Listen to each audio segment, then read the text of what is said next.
Hello बच्चों, तो स्वागत है आप सभी को हमारे YouTube channel students study point में। तो आज हम लोग बात करने जा रहे हैं क्लास 10th का फिजिक्स, जिसका पहला लेसन है, यानी पहला लेसन का नाम है रिफ्लेक्शन ऑफ लाइट, प्रकाश का परावर्तन। तो आज ये लेसन हम पढ़ाने जा रहे हैं प्रकाश का परावर्तन, जो क्लास 10th का है फिजिक्स। तो चलो आज देखते हैं। तो सबसे पहले इसका टॉपिक जानते हैं। सबसे पहला टॉपिक इसमें क्या जानना, तो सबसे पहला बात है लाइट, यानी कि प्रकाश। तो सबसे पहले जानेंगे कि प्रकाश क्या है। प्रकाश हम लोग कहते किसको हैं, तो कहता है कि जिसकी सहायता से हम किसी वस्तु को देख पाते हैं, यानी जिसकी सहायता से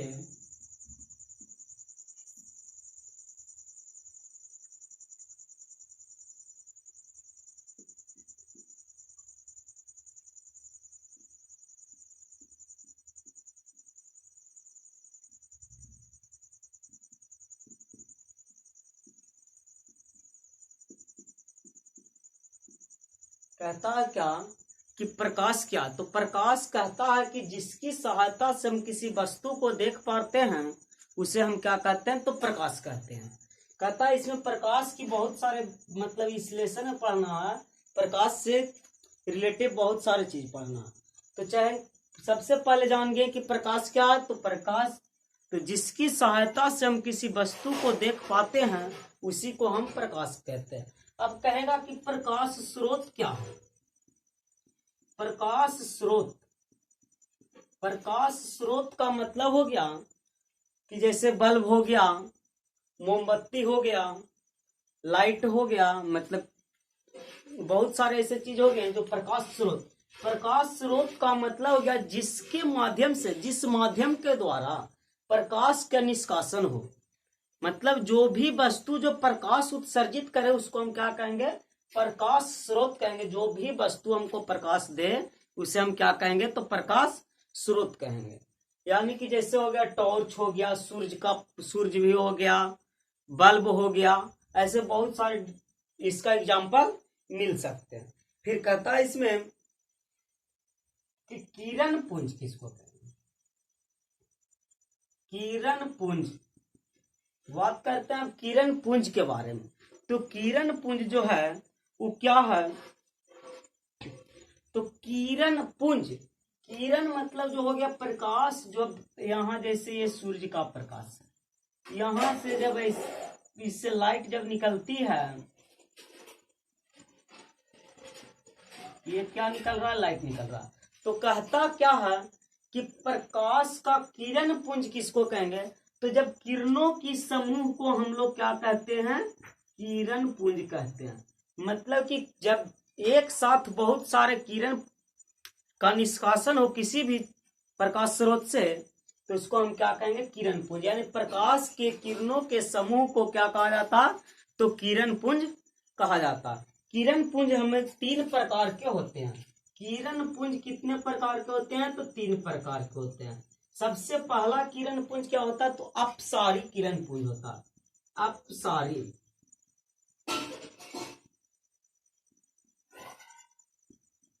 दूसरी पूछा जाए तो दूसरा होता है जो होता है अभिसारी किरण पुंज। और 3 जो होता है वो होता समांतर किरण पुंज।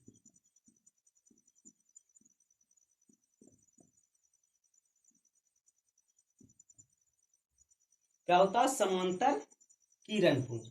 तो इसमें जो हो गया कहेगा कि अभिसारी किरण पुंज किसे कहते हैं, अपसारी किसको कहेंगे, और कहता है समांतर किरण पुंज कहेंगे किसको।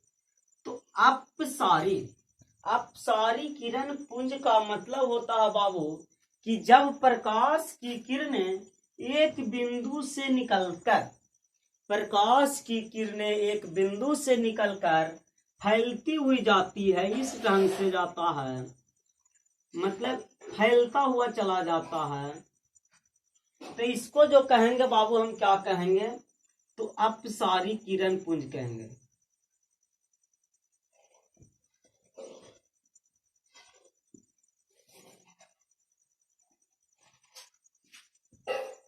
और दूसरी बात का है कि अभिसारी किसको कहेंगे, तो कहता है कि जब एक बिंदु पर जाकर प्रकाश की किरणें जब एक बिंदु पर जाकर मिलती है इस प्रकार से, तीर चिन्ह के माध्यम से देख सकते हैं कि सारा जो यहां से सारा जो हो प्रकाश की किरण सारा जाकर के एक बिंदु पर मिल रहा, इसी को कहेंगे जो यहाँ पर जाकर के मिल रहा, तो इसको कहते हैं बाबू अभिसारी किरण पुंज। अभिसारी किरण पुंज यानी कि अपसारी किसको कहेंगे, तो जो एक बिंदु से निकलकर फैलती हुई चली जाती है तो उसको क्या कहेंगे, अपसारी किरण पुंज कहेंगे।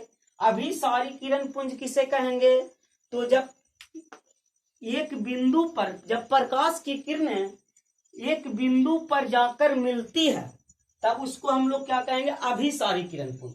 और समांतर किरण पुंज कहें तो कहता है कि प्रकाश की किरणें जब एक दूसरे के समांतर जाती हुई प्रतीत होती है या दिखती है तब उसको हम क्या कहेंगे, तो अभिसारी समांतर किरण पुंज कहते हैं। समांतर किरण पुंज किसको कहेंगे, तो ध्यान से देखते हैं कि अपसारी किरण पुंज किसे कहते हैं, तो अपसारी किरण पुंज कहा जाता है जब एक बिंदु से निकलकर प्रकाश की किरण फैलती हुई चली जाती है तो अपसारी किरण पुंज। कहता है कि एक बिंदु पर जाकर मिला तो अभिसारी किरण पुंज, और कहता है समांतर किरण पुंज तो एक दूसरे के समांतर जब जाती है तो क्या होता है, समांतर किरण पुंज होता है। अब यहां से तीन टॉपिक कंप्लीट हो गया। पहला कि प्रकाश क्या है, एग्जाम में अगर पूछा जाए कि प्रकाश क्या है तो जिसकी सहायता से हम किसी वस्तु को देख पाते हैं प्रकाश कहलाता है। फिर कहता प्रकाश स्रोत क्या है, तो जिस वस्तु से प्रकाश निकलती है उसे हम क्या कहते हैं, प्रकाश स्रोत। फिर कहता किरण पुंज क्या है, तो किरणों के समूह को किरण पुंज कहा जाता है। किरण पुंज कितने प्रकार के, तो किरण पुंज 3 प्रकार के होते हैं। कौन कौन, तो अपसारी किरण पुंज, अभिसारी किरण पुंज और समांतर किरण पुंज। अपसारी किसको कहेंगे, तो जो एक बिंदु से निकलकर फैलती चली जाएगी उसे अपसारी किरण पुंज, और अभिसारी किरण पुंज तो वैसे किरण पुंज जो एक बिंदु पर जाकर मिलती है, और समांतर किरण पुंज तो वैसे किरण पुंज जो एक दूसरे के समांतर चली जाती है। अब यहीं पे एक बात करते हैं, एक होता प्रदीप्त वस्तु प्रदीप्त, और एक होता है अप्रदीप्त। एक होता बाबू प्रदीप्त वस्तु और एक होता है अप्रदीप्त वस्तु। इसको थोड़ा सा मिटाकर बताते हैं, ज्यादा अच्छा रहेगा।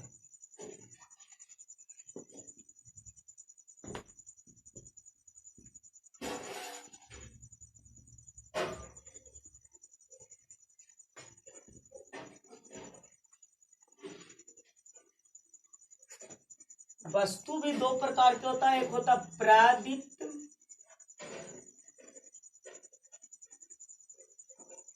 और एक होता अप्रदीप्त। जिसको प्रदीप्त को दीप्तिमान भी कहा जाता है। क्या कहा जाता है बाबू, प्रदीप्त कहो या दीप्तिमान कहो, बात बराबर है। दीप्तिमान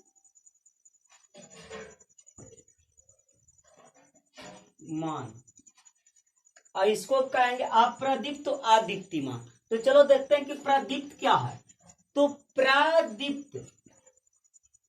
प्रदीप्त का मतलब होता बाबू कि जो वैसे प्रकाश स्रोत जिससे प्रकाश निकलता है वैसे वस्तु कहे प्रदीप्त वस्तु क्या है, तो वैसे वस्तु जिससे प्रकाश निकलती है उसे हम कहेंगे प्रदीप्त वस्तु।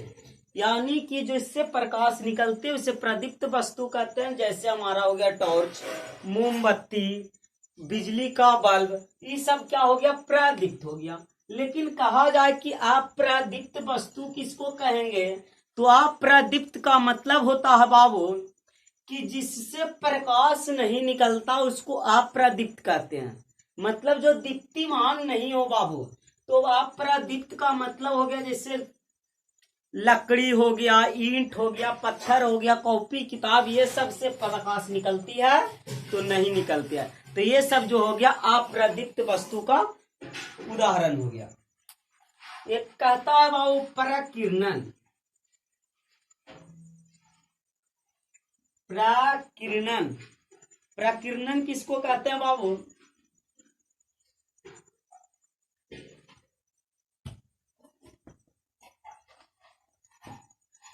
तो हम लोग प्रकीर्णन जो कहते हैं बाबू, ध्यान से देखते हैं।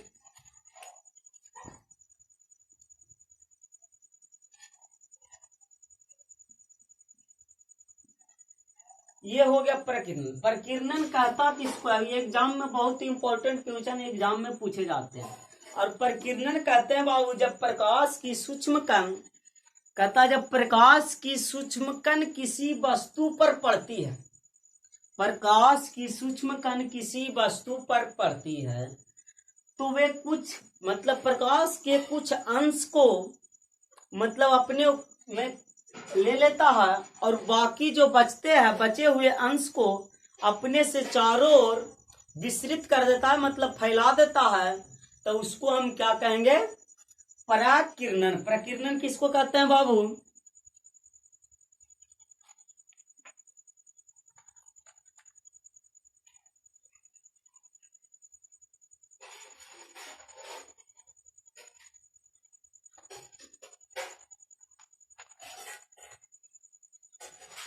तो यहाँ पे प्रकीर्णन देख लें, क्या कहता प्रकीर्णन कि जो किसी सूक्ष्म कण पर पड़ने वाली प्रकाश, मतलब कोई भी वस्तु है, सूक्ष्म कण है, उस पे जब प्रकाश पड़ता है तो वे प्रकाश के कुछ अंश को अवशोषित कर लेता है, मतलब अपने अंदर समा लेता है, और बाकी बचे हुए भाग को विस्तृत करता, मतलब चारों ओर प्रसारित कर देता है, यानी फैला देता है। उसी को हम क्या कहते हैं? प्रकीर्णन कहा जाता है। अब आगे देखते हैं कि बस पदार्थ तीन प्रकार के होते हैं बाबू।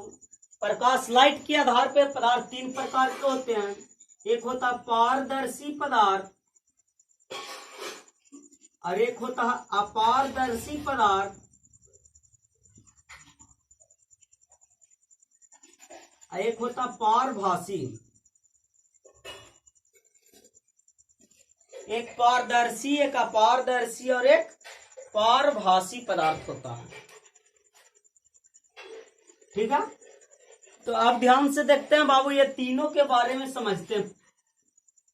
तो जो ये कहता, पहला कहता क्या? पारदर्शी पदार्थ। पार, यहीं से देख रहे हैं बाबू, पार यानी कि क्या? एकदम आर पार। क्या होना चाहिए बाबू? हमने पढ़ रहा है लाइट के बारे में, तो लाइट जो होना चाहिए एकदम पार हो जाए जो वस्तु से, मतलब जिस वस्तु से होकर प्रकाश पूरी तरह आर पार हो जाए उसको हम क्या कहेंगे? पारदर्शी पदार्थ कहेंगे। यानी जिस पदार्थ से प्रकाश आसानी से पार हो जाए उस पदार्थ को हम क्या कहेंगे? पारदर्शी पदार्थ कहते हैं। जैसे क्या होगा, किसी भी जैसे एग्जाम्पल देख लें कि पारदर्शी पदार्थ का एग्जाम्पल क्या होता है बाबू? तो पानी हो गया। पानी से अगर लाइट को पार किया जाए तो आराम से पार हो जाता। पानी हो गया, हवा हो गया, ये सब क्या है? पारदर्शी पदार्थ का एग्जाम्पल है। फिर कहता अपारदर्शी क्या है? मतलब अपारदर्शी का मतलब क्या होता है बाबू?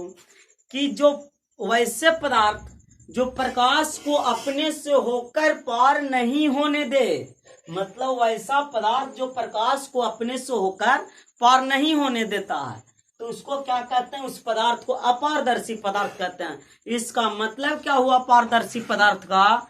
कि जो जैसे हो गया बाबू, लकड़ी ले लें तो लकड़ी से प्रकाश को पार होते देखा है नहीं, तो ये क्या होगा? अपारदर्शी पदार्थ हो जाएगा। ईंट, पत्थर, ये सब क्या है? ये सब चीज से कभी प्रकाश को पार होते देखे हो तो नहीं देखे हो, तो ये पारदर्शी पदार्थ नहीं होगा, बल्कि क्या होगा? अपारदर्शी होगा। और पारदर्शी की बात बोला जाए तो पानी हो गया, पानी में लाइट को अगर टॉर्च भी मारते हो तो ये पार से वे पार हो जाता है।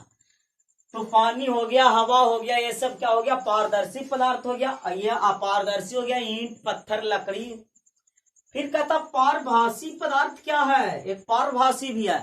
पार यानी पार हुआ, भासी मतलब कुछ भाग पार हुआ, मतलब वैसे पदार्थ जो अपने से होकर, वैसे पदार्थ जो अपने से होकर प्रकाश के कुछ अंश को पार करने दे, उसको क्या कहेंगे, तो पारभासी पदार्थ कहेंगे।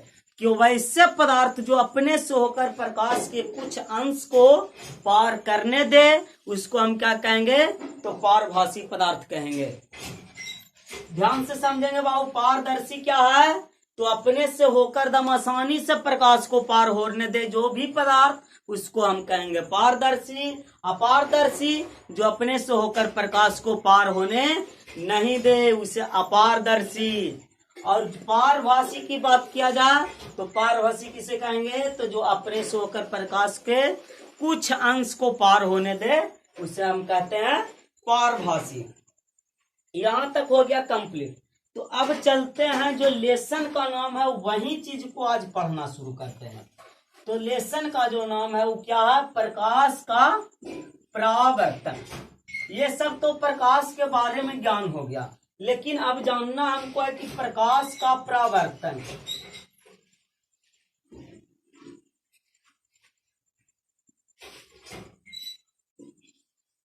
अब कहता है कि अब टॉपिक हमारा आ गया, प्रकाश का परावर्तन किसे कहते हैं बाबू, तो प्रकाश का परावर्तन।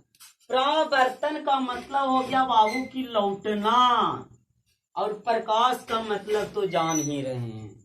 तो कहता क्या है कि प्रकाश को किसी भी वस्तु से टकराकर लौटने की क्रिया को क्या कहेंगे, तो प्रकाश का परावर्तन कहेंगे।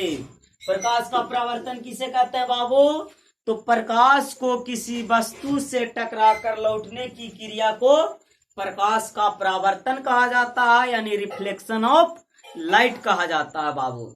याद करना क्या कहता है प्रकाश का परावर्तन का, यहीं पे याद कर लेंगे। प्रकाश का परावर्तन क्या है, तो प्रकाश को किसी वस्तु से टकराकर लौटने की क्रिया को क्या कहेंगे, तो प्रकाश का परावर्तन कहते हैं। आगे देखते हैं कि प्रकाश के परावर्तन। अब प्रकाश के परावर्तन तो कहते हैं बाबू कि प्रकाश को किसी वस्तु से टकराकर लौटने की क्रिया को प्रकाश का परावर्तन कहते हैं।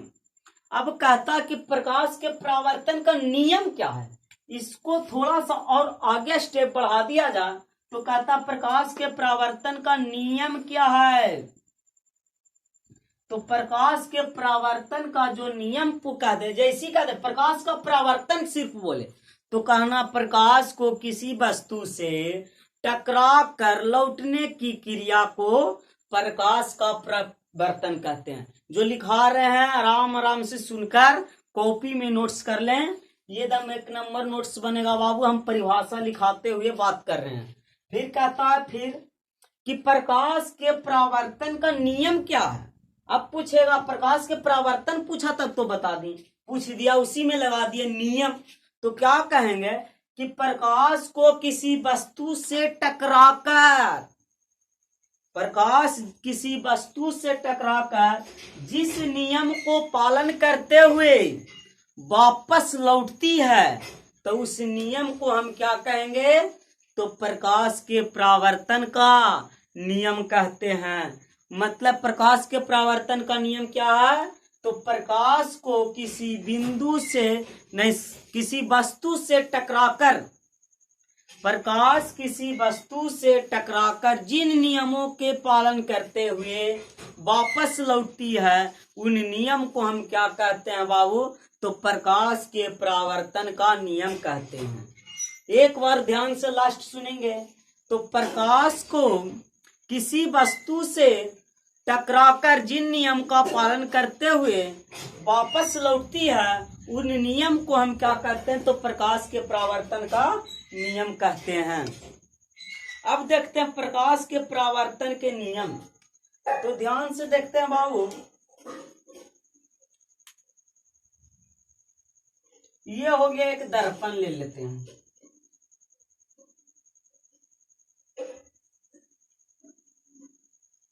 ठीक है, ये दर्पण है। कहता क्या है कि ये प्रकाश का अपतित किरण हो गया, और ये जो हो गया वो परावर्तित किरण हो गया। मतलब एक आने वाली रेखा है, ये एक लौट रही है, वापस लौट रही है, तो आ रहा है वो हो गया अपतित किरण।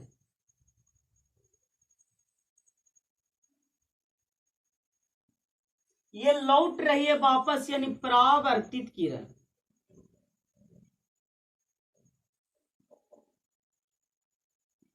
कहता है कि जब सीधा एकदम रेखा खींच दिया जाए, तो ये जो सीधा जो रेखा खिंचाया वो तुम्हारा हो गया अभिलंब।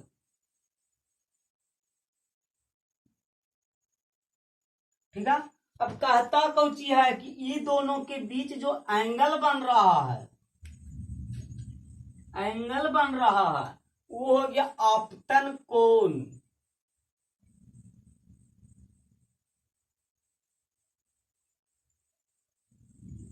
फिर कहता जब ये दोनों के बीच जो एंगल बन रहा है वो बन रहा परावर्तन कोण।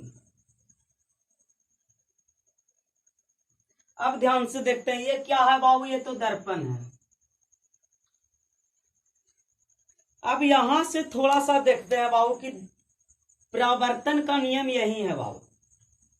एक कहता है ये अपतित किरण, ये सबसे पहली बात की ये क्या है बाबू, नीचे वाला टर्म है जो दर्पण है। ये प्रकाश यहां से आना शुरू होता है। ध्यान से देखेंगे कि यहां एक से कोई प्रकाश की माध्यम है यहां पर लगा हुआ, और यहां से प्रकाश आ रही है।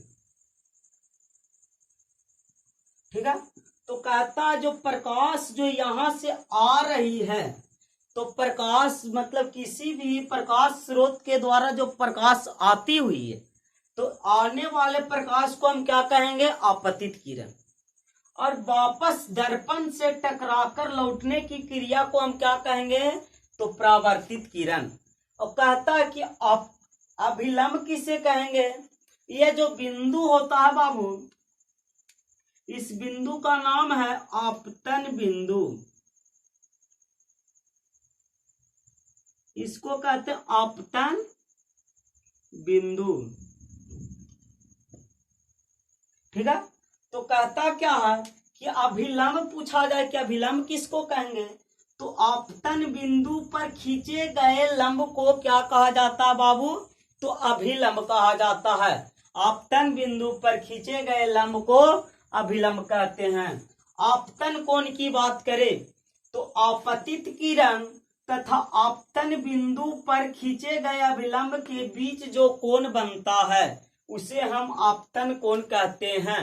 परावर्तन कोण किसको कहेंगे बाबू, तो कहता है कि परावर्तित किरण और आपतन बिंदु पर खींचे गए अभिलंब को हम क्या कहते हैं, तो परावर्तन कोण कहते हैं। अब कहता, ध्यान से सुनेंगे फिर से एक बार इसी को देखते हैं। आपतित किरण, तो आपतित किरण तो आने वाली प्रकाश की किरण को आपतित किरण कहते हैं, और दर्पण से टकराकर वापस लौटने वाली प्रकाश की किरण को परावर्तित किरण कहते हैं। आपतन बिंदु पर खींचे गए विलंब को अभिलंब, आपतन बिंदु पर खींचे गए लंब को अभिलंब कहा जाता है, और आपतित किरण तथा आपतन बिंदु पर खींचे गए विलंब के बीच जो कोण बनता है आपतन कोण कहलाता है। और परावर्तित किरण तथा आपतन बिंदु पर खींचे गए अभिलंब के बीच जो कोण बनता है परावर्तन कोण कहलाता है। आपतन कोण को आई कहते हैं, और परावर्तन कोण को आर कहा जाता है बाबू। पूछता है कि प्रकाश के परावर्तन के कितने नियम है, तो प्रकाश के परावर्तन के बाबू दो नियम है। पहला नियम कहता आपतित किरण, परावर्तित किरण तथा आपतन बिंदु पर खींचा गया अभिलंब तीनों एक ही समतल में होता है। आपतित किरण, परावर्तित किरण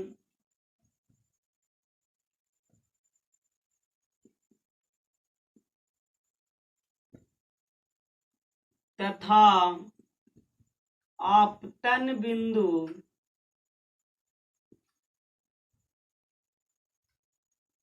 पर खींचा गया अभिलंब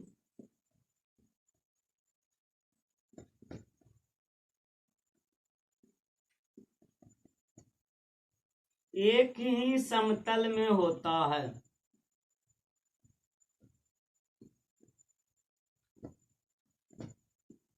ध्यान से देखते हैं, कहता क्या, आपतित किरण परावर्तित किरण तथा आपतन बिंदु पर खींचा गया अभिलंब एक ही समतल में। देखते हैं, आपतित किरण, परावर्तित किरण तथा आपतन बिंदु पर खींचा गया अभिलंब, तीनों देखो तो एक ही समतल में है तो है। अब कहता है कि दूसरा नियम क्या है, तो दूसरा नियम इसका देख लेते हैं। तो दूसरा नियम कहता आपतन कोण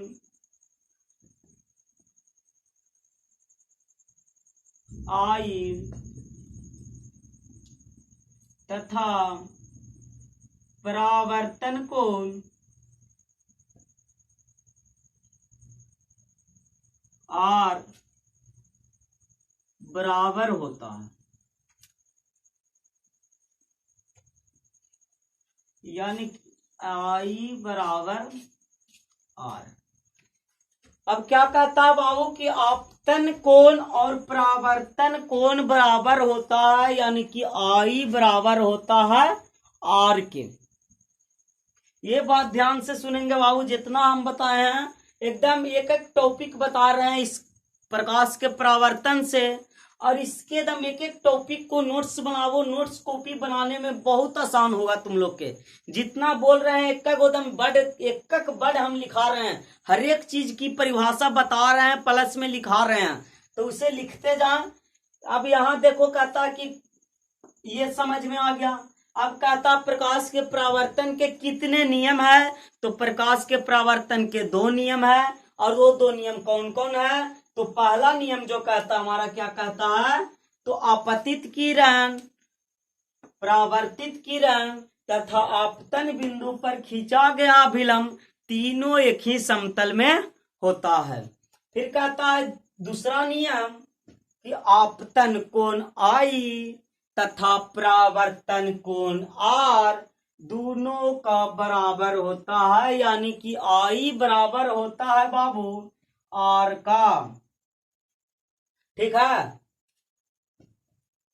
आई बराबर आर, यही है बाबू प्रकाश के परावर्तन के 2 नियम।